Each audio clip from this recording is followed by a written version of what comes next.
नमस्कार, तपाईं हेर्दै हुनुहुन्छ खबर दार्जिलिङ च्यानल। विभिन्न समाचारहरूको निम्ति यस च्यानललाई सब्स्क्राइब गर्न नभुल्नुहोला। चाय बागानों में काम करना और चाय बागानों में कड़ी मेहनत कर कठिन परिश्रम कर बड़ी मेहनत से अपने बच्चों को पढ़ाते हैं। कोई स्कूल तक पढ़ाता है, कॉलेज तक पढ़ाता है, कुछ उच्च शिक्षा तक पढ़ाता है। ऐसे लोगों को हम आइडेंटिफाई करें गांव के अंदर, हमारे पास लिस्ट होनी चाहिए कि बच्चा पढ़ गया, इसको ट्रेड तक पढ़ना है, इसकी ये परेशानियां हैं। देखो, सहयोग करने वाले बहुत सारे हैं। मुझे इसलिए लगा कि मेरे इलाके के अंदर फर्नीचर था तो भी लोग आए कि साहब हम 6 साल में फर्नीचर देना चाहते हैं। अब जिद करने दे जाओ 500 बच्चे का, और 3 महीने तक पढ़ा रहा क्योंकि कोई स्कूल वालों में डिमांड नहीं थी। तो मुझे लगा कि देने वालों की कोई कमी नहीं है। देने वाला चाहता है मैं सबसे पहले उन अभावों को दूर करने में, उसके अभाव को बताना और उस अभाव को उचित व्यक्ति तक पहुंचना।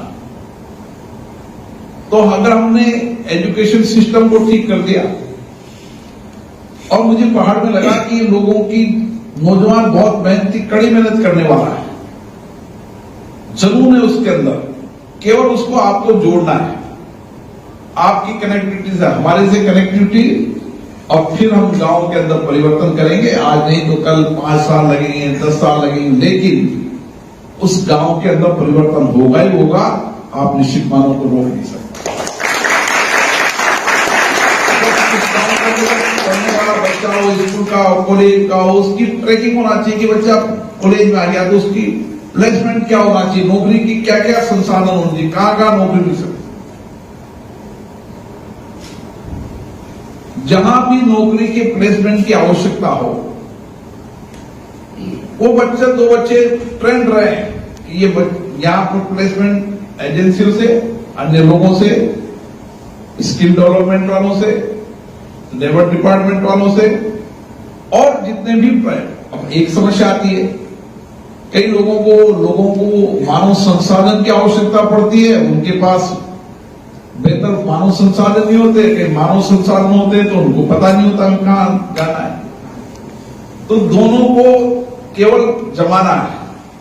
तो 2-2, 4-4, 5-5 लड़कों ने काम शुरू किया। तो फिर बड़ी कंपनियों से बात करेंगे, दार्जिलिंग में आएंगे, कंपनी आएगी, आपसे चर्चा करेंगे, आपके पास लिस्ट होगी, रोजगार मेले लगेंगे तो तुरंत कहेंगे भाई ये हमारे पास रोजगार मेले, प्लेसमेंट को पहले से भेज कर रखेंगे। तो लोगों को रोजगार 2 गांव के अंदर, 4 गांव के अंदर, शहर के अंदर पढ़कर आने लगा तो जज्बात उसकी मिट्टी से जुड़े हैं जी। एक दिन उस गांव में परिवर्तन करेगा वो जो पढ़ लिया वो अपनी जिंदगी गांव का। मुझे आर्मी के लोग मिले जिन्होंने आर्मी की सेवाएं देके गांव में सेवा का काम करना चाहते। तो पढ़ाई के साथ उसकी प्लेसमेंट तक उसकी ट्रैकिंग करना, अच्छे रोजगार उसको मिले तो उसके परिवार का और गांव के अंदर बहुत परिवर्तन करेगा। दूसरा, हेल्थ सिस्टम। हेल्थ सिस्टम में गांव के अंदर 2 लड़के केवल कोरोना के इस विषम परिस्थिति में मैंने देखा कि हमने गांव में 3-3, 4-4 कोरोना योद्धा बनाए। उन कोरोना योद्धाओं को बीपी इंस्ट्रूमेंट दे दिया, ऑक्सीमीटर दे दिया, थर्मामीटर दे दिया, कुछ दवाएं दे दी।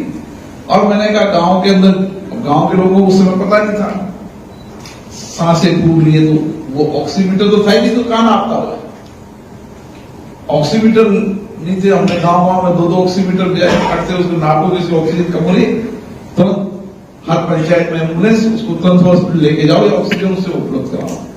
1 सेकंड का काम होता था ना, 1 सेकंड का। तो गांव में हमें ऐसे 2-2, 3-3 वर्कर तैयार करना, फिर मुझसे संपर्क करना, मैं उनकी ट्रेनिंग करा दूंगा। और ट्रेनिंग करने के बाद कोई कंपनी से कहेंगे भाई इन बच्चों को 500,000 रुपए दे, गांव में रहना चाहते हैं, इनका छोटा मोटा इलाज करते रहेंगे, टेलीमेडिसिन से जुड़ते रहेंगे, और गंभीर बीमारी हुई तो कहां दिखाना है, कैसे दिखाना है, क्या बीमारी, उसकी कंसंट्रेट हो जाएंगे। जो भी गांव में बीमार पड़े कब से उसकी बात पहुंचेगा, क्योंकि अभी टाइम लगेगा गांव के अंदर, गांव में पीएससी, सीएससी, हेल्थ सेंटर खोलने में समय लगेगा। जब तक समय लगेगा हम तैयार होंगे नहीं। तो उस गांव में हर व्यक्ति स्वस्थ है। कोई गांव में बिना कई बीमारी की जानकारी के अभाव में जब बहुत गंभीर बीमारी हो जाती है, जब जाकर वो दिखाने जाता है, जब तक उसकी छोटी मोटी बीमारी होती है खुद ही इलाज करता रहता है। लेकिन समय समय पर जांच होती रही, बीपी से जांच होती रही, अक्सर कई बड़े लोग तो 6 महीने में जांचें कराते हैं। कम से कम हर गांव के लोगों की 1 साल 2 साल। और फिर सिस्टम है, ऐसे पहाड़ के इलाकों में हम प्लान करें, आप हमारे पास प्रोजेक्ट रिपोर्ट आओ कि हर स्कूल के बच्चे की जांच हो जाए और उसका कार्ड बन जाए। ऐसी स्कीम गवर्नमेंट ऑफ इंडिया की है। तो सारे स्कूल में जांच होगी, जांच होने के बाद उस स्कूल में से कोई 3, 4, 5, 6 बच्चे भी मिल गए जिनको प्रारंभिक बीमारी है और वो ठीक हो सकती, तो उसका इलाज करना। अभी मैं सिक्किम में गया था, तो सिक्किम के मुख्यमंत्री ने उन्होंने बताया कि यहां बीमारी किडनी की बीमारी होती है, कैंसर की होती है। अब सिक्किम देश का वो राज्य है जो जैविक खेती के रूप में सबसे ज्यादा पहला प्रदेश होगा जहां पूर्णतः जैविक खेती होती है। लेकिन उसके बाद भी कैंसर अधिक है, किडनी की बीमारी अलग है, और नया ट्रेंड हो गया कि बच्चे पैदा नहीं होते। मुख्यमंत्री चिंतित थे, उनको नीचे पहाड़ के नीचे आके इलाज करना पड़ता, इतने बड़े सेंटर। तो हेल्थ, एजुकेशन, रोजगार, बाकी जिंदगी के सब रास्ते निकल जाएंगे। वो पीने का पानी पहुंच रहा है, वो नहीं पहुंचेगा, 1 साल बाद पहुंच जाएगा, 2 साल बाद पहुंच रहा है, बिजली पहुंच रही है, आने वाले समय में फाइबर केबल भी पहुंच जाएगा, डिजिटल भी पहुंच जाएगा। वो सब जो पढ़ने वाला बच्चा है ना, जो रोजगार में लगे, सब कर देगा गांव में परिवर्तन। हम तो केवल उसको एजुकेट करते हैं, उसको रोजगार से जोड़ते हैं और हेल्थ सिस्टम गांव का अपडेटेड कर देंगे।